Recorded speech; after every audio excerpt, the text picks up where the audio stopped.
今天聊一個很多人覺得不可能的事，在中國翻牆的人大約有4000萬到7000萬。不管你用 VPN、用機場還是自己搭的梯子，你心裡大概率有一個判斷，中共不可能全面切斷中國普通人的翻牆工具，理由太充分了。中國一年6萬多億美元进出口，全球第一，跨境結算、供應鏈協調全靠境外網絡，幾十萬家外資每天要連總部系統，近1000萬程序員離了 GitHub 和 AI 幹不了活，全國高校科研全部依賴境外數據庫。說白了，中國經濟是深度嵌入全球體系的，全面砍掉普通人的翻牆工具，經濟代價巨大。中共不敢，這個推理沒毛病，經濟確實扛不住，但你要搞清楚，你分析的對象是誰？他可是獨裁专政的中共。1957年反右，55万知識分子一夜之間打成右派。中國剛建國，最缺的就是知識分子，缺着也照打。1959年大躍進，全國大饑荒，餓死人數以千萬計，不是不知道會餓死人，知道了還繼續搞。1966年文化大革命10年，整個國家停擺，國家主席劉少奇被活活整死在開封，他連自己的國家主席都搞死了，你覺得他會心疼普通人的翻牆工具？1989年天安門廣場上也有一群人做了一模一樣的理性判斷，人民的軍隊不會向人民開火，不光學生這麼想，全北京老百姓這麼想，外國大使館這麼想，連黨的總書記趙紫陽都不信會走到那一步。他跑到廣場跟學生說，我們來得太晚了，然後開火了。問題不是你的推理對不對，是你推理的前提錯了。你以為專制中共政權跟你一樣，先算經濟賬，算完覺得不划算就不幹。他不是，不用我猜他怎麼想，他自己说過。2015年習近平在中央國安辦的一份報告上批示，原話，掌控網絡意識形態主導權就是守護國家的主權和政權。注意這個措辭，不是經濟利益，不是社會穩定，是主權和政權，這是一個政權能用的最高級別的詞。習近平後來講得更直白，在互聯網這個戰場上，我們能否頂得住、打得贏，直接關係國家政治安全。還有一句，過不了互聯網這一關，就過不了長期執政這一關。聽明白了嗎？在他的認知框架裡，互聯網不是經濟工具，是戰場；翻牆不是技術行為，是政治安全威脅。2024年《求是》雜誌發了一篇文章，裡面有一段話幾乎把這個邏輯攤開講了。一個政權的瓦解往往是從思想領域開始的，思想防線被攻破了，其他防線就很難守住。蘇聯亡黨亡國就是前車之鑑。同一篇文章還說，如果意識形態工作搞不好，再大的建設成果都只是為他人做嫁衣裳。翻譯成大白話，經濟搞得再好，如果老百姓的腦子不在我手裡，這些錢最後都是給推翻我的人攒的。經濟是維護統治的手段，保住中共政權一黨專政才是最高目的。當手段威脅到目的的時候，手段可以犧牲。你拿經濟賬去預測中共的行為，錯就錯在你以為他跟你算的是同一本賬，你這本賬記的是錢，他那本賬記的是權。這不是中共的獨有發明，中國以前的歷史，所有專制政權都是這麼算的。最典型的就是清朝，1900年八國联軍打進北京，慈禧一路逃到西安，回頭跟列強談和的時候，他在上谕裡留下一句名言，量中華之物力，結與國之歡心。翻譯過來，中國還有多少家底，全拿出來讓洋人高興。後來簽的辛丑條約，賠款4.5億兩白銀，按當時中國人口平攤，每人頭上1兩，是列強故意定的羞辱性數字，分39年還清，加上利息接近10億兩。割地、駐軍、外交受辱全認了。他為什麼認？因為列強答應了一條不侵我主權，說白了就是你的位置我們不動。同一個慈禧對內是另一副面孔，太平天國起來，清廷舉全國之力鎮壓，借英法洋槍隊都要滅。義和團一開始他還想拿來打洋人，等發現這幫人控制不住，要直接威脅朝廷了，立刻掉頭腳。对外割地賠款都行，只要你保我位置。对内动我位置的，借洋人的兵也要繳，哪怕你是所謂的大清子民，就像今天所謂的中國人民一樣。列強再狠，要的是錢，是地，是商業特權，要不到他的命。老百姓爭起來了，要的是他整個朝廷。位置掉了，賬上的錢一文不值。所以慈禧寧可割地，寧可挨罵，也要保大清爱新覺羅家的江山。中共算的當然也是同一本賬。中共為了保位置付過的代價比慈禧還狠。前面說的反右、大饑荒、文革、六四每一筆成本都比切斷翻牆工具重幾百倍，他一筆一筆都付了。跟這些代價一比，切斷翻墙工具是什麼級別的事？經濟疼一下，外企撤幾家，幾千萬翻牆的人嘀咕幾聲，他眼都不會眨。所以這件事根本不是他敢不敢全面切斷，而是他什麼時候會徹底動手。而且你以為這只是中共嘴上說說？不是，他已經幹過了。就在中國自己的土地上，他對2200萬人做過一次完整的實驗，斷網、斷短信、斷國際電話，一斷就是10個月。不只是封油管，也不只是封國內百度，而是什麼網站都打不開，整個互聯網直接拔掉。很多人大概率沒聽說過這件事。2009年7月5號，新疆烏魯木齊爆發大規模民族衝突，維吾爾族和漢族之間的暴力事件迅速失控，官方數据将近200人死亡，1700多人受傷。這是中國1989年天安門事件以來最嚴重的群體性暴力事件。第二天7月6號凌晨4點，新疆全境斷網，不是限速，不是封几個網站，是所有網絡連接全部切斷，只保留極少數政府網站能打開，手機短信同时停了，國際電話也打不出去。官方的說法叫3斷1線，理由是犯罪分子通過互聯網和手機煽動暴力，境內外相互勾結。這個理由聽起來合理，但問題是你要對付的是一小撮犯罪分子，你斷的是整個新疆2200萬人的網。所有人都以为最多持續1-2個星期，斷網初期每個月都有傳言說要恢復了，先說48小時，然後說1個星期，然後說1個月，每一次都是空歡喜。結果這一斷312天，從2009年7月一直斷到2010年5月，將近1年。312天是什麼概念？後來有記者採訪了幾個當時的親歷者，一個剛高考完的女孩說，她剛充了300塊，準備暑假玩網遊，有天起床發現百度打不開了，她以為最多斷1個星期，結果在床上躺了一整個暑假，最後連遊戲賬號都忘了。另一個高一的男生說，他一開始不信邪，到處試各種辦法想繞過去，折騰了3-5天，終於認清了現實。用他自己的話說，一夜回到解放前。這些是年輕人的故事，聽起來還有點苦中作樂，但你想想，做生意的人，新疆大量做中亞外貿的商家斷網之後，生意直接停了，郵件發不了，客戶聯繫不上，訂單沒法跟。有人的表妹在馬來西亞留學，斷網之後快半年沒通上一個電話，他媽最後被逼得專門請假跑到內地找了台能上網的電腦，才在聊天軟件 QQ 上跟女兒見了一面。工作呢，傳文件只能用 U 盤來回拷，外地的資料只能刻成光盤郵寄過來。2009年不是1979年，大家早就離不開網了，但一夜之間被打回到沒有網的年代，那誰還能上網？通訊管理局能上，公安廳能上，安全廳能上，運營商的領導能上，普通人想申請理論上可以，實際上要過好幾道審批，最後批下來的沒幾個，個人就別想了。用當時一個網友的話說，中國的事什麼時候都可以加一條領導例外，連斷網都斷得這麼有中國特色。312天之後，2010年5月14號，網恢復了。官方發了一句話，說是根據維穩需要和經濟發展需要決定恢復，同時警告，誰在網上傳播有害信息，依法處理。沒有道歉，沒有補償，斷了將近1年。恢復的時候就一句，網開了，你們注意點。你回頭想想，新疆這件事到底說明了什麼？比切斷翻牆工具狠10倍的事，直接把整個互聯網拔掉，他幹了。2200萬人，312天，領導有專線，老百姓全斷，經濟受損了，外貿停了，天沒塌，連互聯網全斷他都敢幹。你覺得只切掉翻牆工具，他反而不敢？新疆這件事不只是一次行動，它背後有一條邏輯，看懂了，你以後就不用再猜他敢不敢，一句話就能說完。中共做任何決策，不看這件事損失多少錢，付出多少代價，只看這件事會不会動他的位置，也就是動搖中共一黨獨家統治中國。再粗暴點理解，會不會動搖中共家的皇位？錢沒了可以再賺，外資走了可以再招回來，經濟低了可以想辦法再慢慢拉起來，但皇位沒了，他就什麼都不是。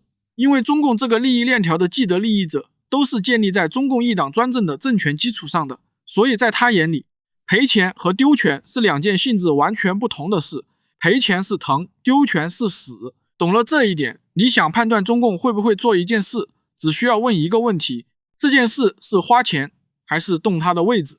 是花錢，他會算賬，可能幹也可能不幹，是動位子，他一定幹，代價多大都幹。再說了，代價是中國普通人來承擔的，跟中共这些人没關係。那全面切斷翻牆工具這件事是花錢還是動他的位子？在他眼裡，這100%是動位子的事，因為他研究了幾十年蘇聯怎麼垮的，最後得出的結論就一條：蘇聯不是被外面的坦克打垮的，是老百姓有一天突然不信他講的話了，不信報紙，不信廣播，不信領導，一旦不信了，叫幹什麼都沒人聽，再大的政權也是空殼。中國14億人今天還信，但如果有一天他們不信了，問題比蘇聯還嚴重，因為他們不光是不信了，他們會知道真相，知道那些被掩蓋的歷史，知道那些被刪掉的新聞，知道那些被消失的人，然後他們會明白，真正的敵人不是境外勢力，從來都不是，真正的敵人就只有一個，搞獨裁專制統治的中共，他比誰都清楚這一點，所以翻牆工具在他眼裡不是什麼網絡管理問題，是命門，所以讓14億人繼續信，也就是控制好他們看什麼、聽什麼、知道什麼，對中共來說不是錢的事，是命的事。這條線上他什麼事都幹得出來。新疆就是他第一次用這套邏輯做決策，2200萬人斷網312天，外貿停了，生意死了，孩子整個暑假玩不了遊戲，家人在外地聯繫不上，這些都是花錢那一欄的，錢的代價他認，但只要新疆的真相傳不出去，全國其他地方的人不知道發生了什麼，敘事還在他手裡，位置穩了，賬划得來。312天，天沒塌，邏輯驗證成功，每驗證成功一次，下次他就更敢肆無忌憚。那現在了，中國的網絡長城防火牆是2000年代初慢慢建立起來，到現在跟翻牆工具鬥了20多年，封網站、封 IP、封協議，你封一個，民間就冒出一個新工具繞過去。VPN 機場自建梯子，道高一尺，魔高一丈，一直是這個狀態。很多人因此形成了一個判斷，翻牆這件事永遠封不完。2026年4月發生了一件事，這個判斷被直接打碎。中國有個翻牆工具叫快連 VPN， 它的廣告語核心5個字，永遠能連上，穩定運營超過8年，大陸地區擁有約2000萬用戶，做外貿的，搞 AI 開發的，跨境電商的，很多人靠它吃飯。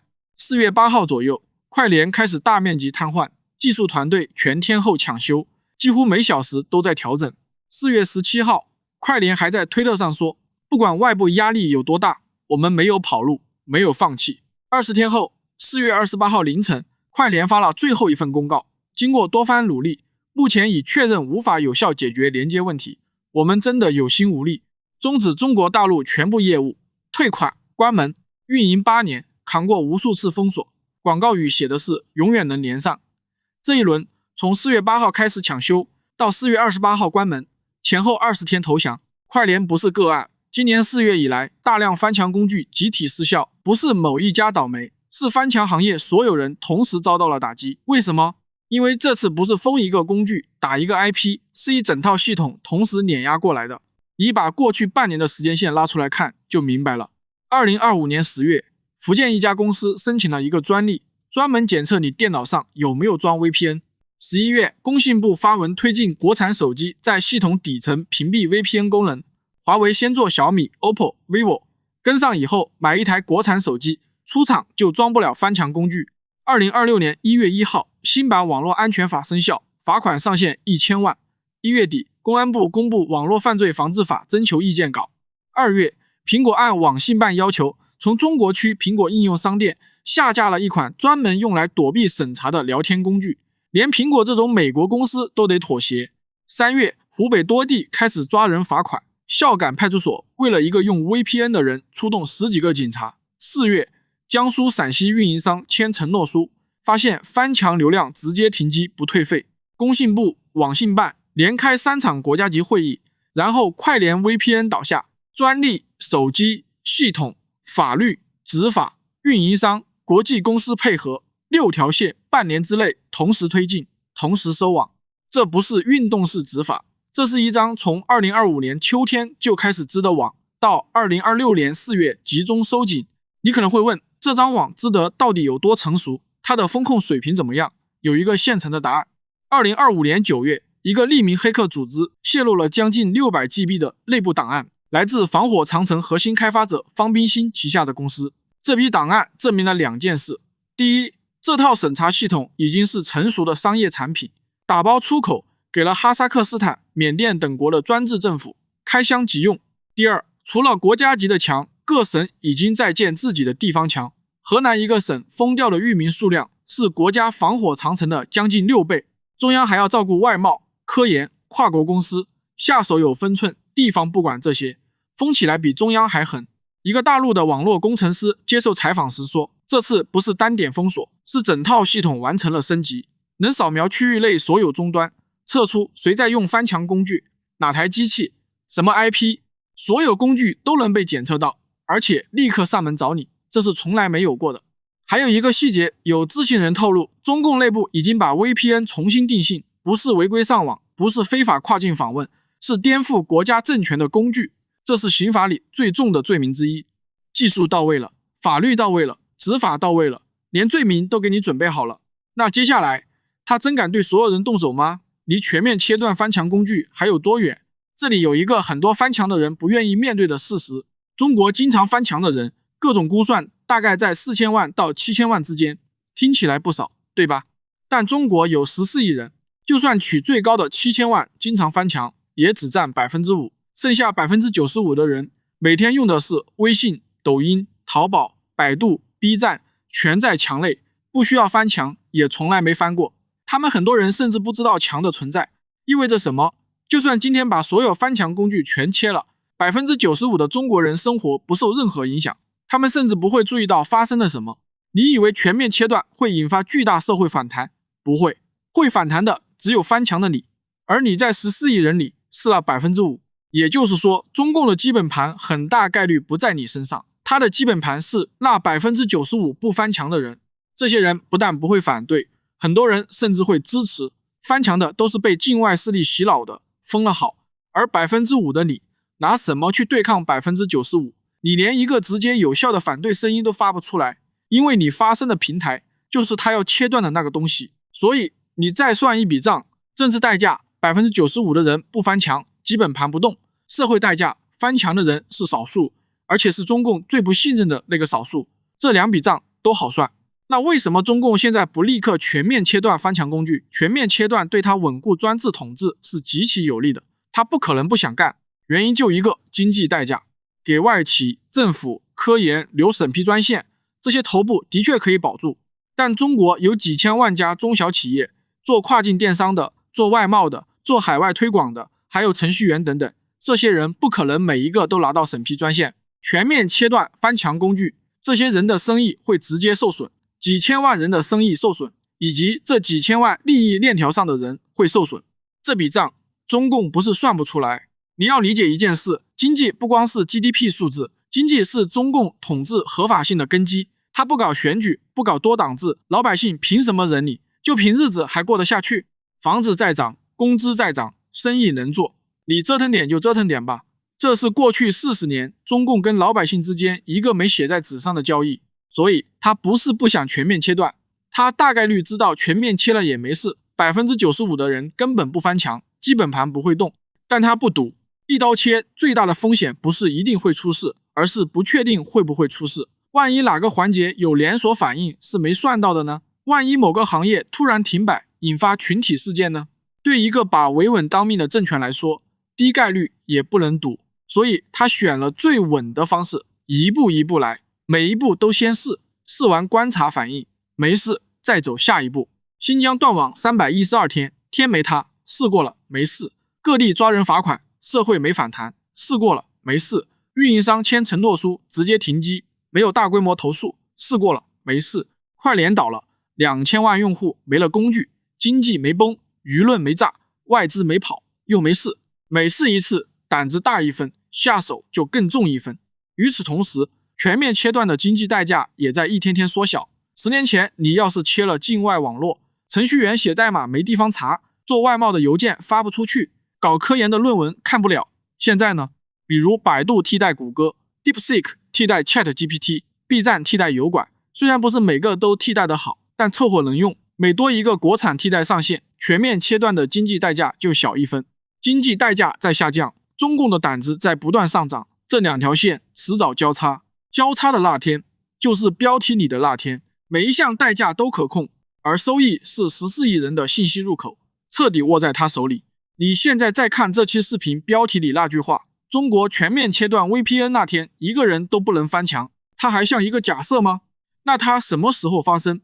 台海危機可能是一個觸發點，經濟暴雷可能是一個，但我覺得最可能的是最安靜的那一種，什麼大事都沒發生，就是在某次內部會議上，有人匯報說系統準備好了，成本可控，建議全面執行，領導點個頭，批了，就這麼簡單。而且你看看現在的趨勢，中國的經濟一年不如一年，青年失業率高到不敢公布，很多人不婚不育，慢慢躺平，房地產塌了，地方債還不上，老百姓日子越不好過，心裡越窩火。窩着火的人，如果再看到外面的真實信息，看到自己被中共騙了多少，被瞞了多少，別的國家的老百姓過的是什麼日子，原來害我幕後真兇是中共，那就不是窩火了，是直接炸掉。所以老百姓日子越差，他越不能讓你看到外面的世界，封鎖只會越來越緊，不會鬆。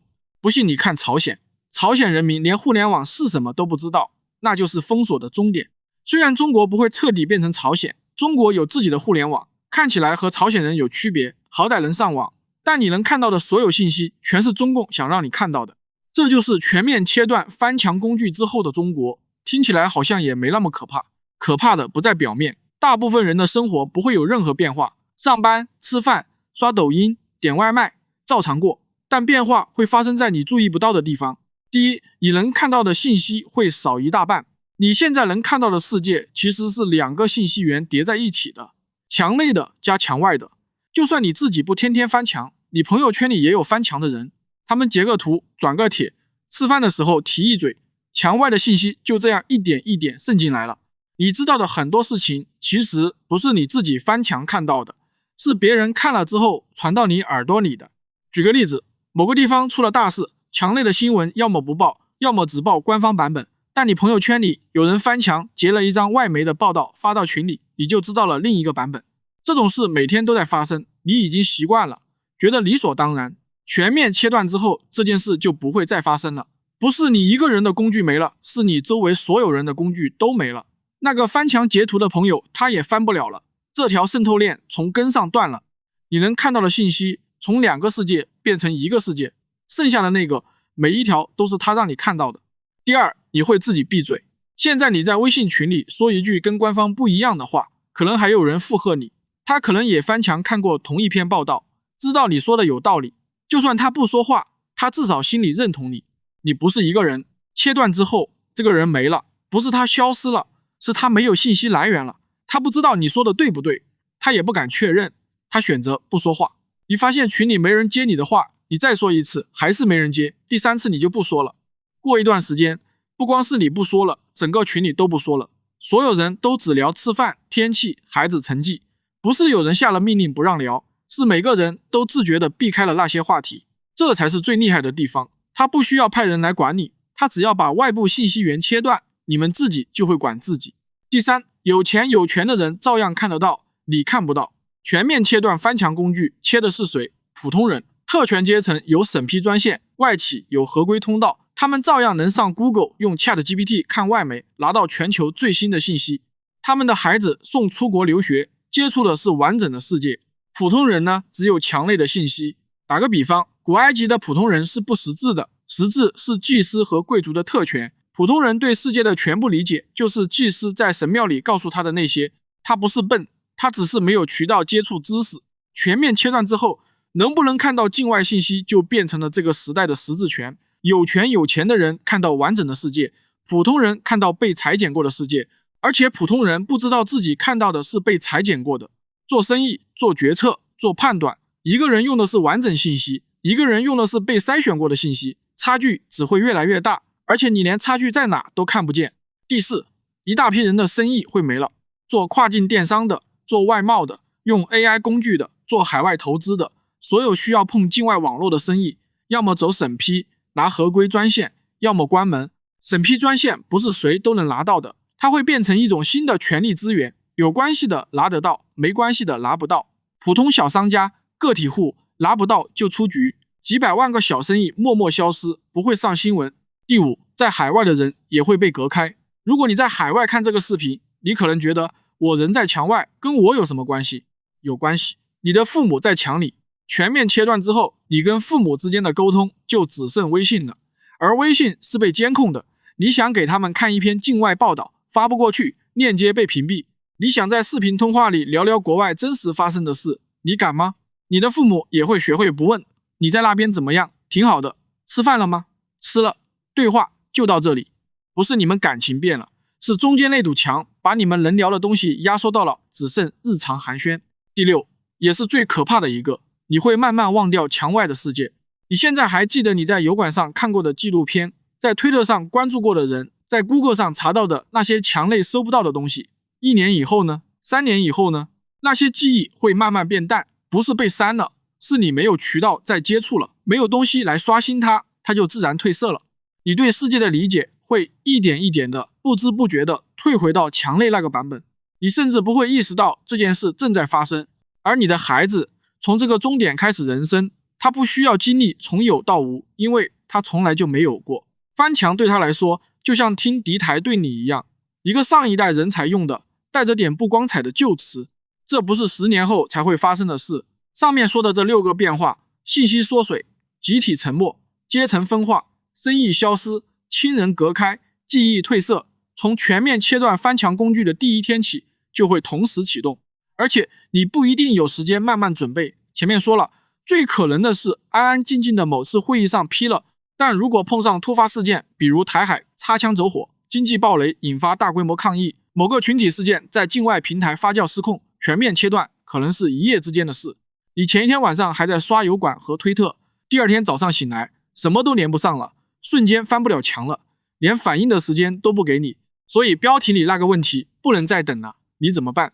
很多人在等一個答案，某個大神開發出一個封不掉的工具，到時候大家一起用，問題就解決了。我不想欺騙你，直說，你別自我安慰了，不會有這個工具。快連運營8年，2000萬用戶，技術團隊幾乎每小時都在搶修。這一輪從大面積連不上到徹底關停中國業務，前後不到3個星期。你覺得下一個工具能撐多久？就算有頂級高手找到一個新漏洞，能幫幾個人、幾十個、幾百個，一旦用的人多了，流量特徵馬上暴露，立刻封掉。翻牆工具的宿命就是這樣，少數人偷偷用才活得了，人一多就死。這不是某一個工具的問題，是所有工具的結構性死局。有人說，星鏈呢？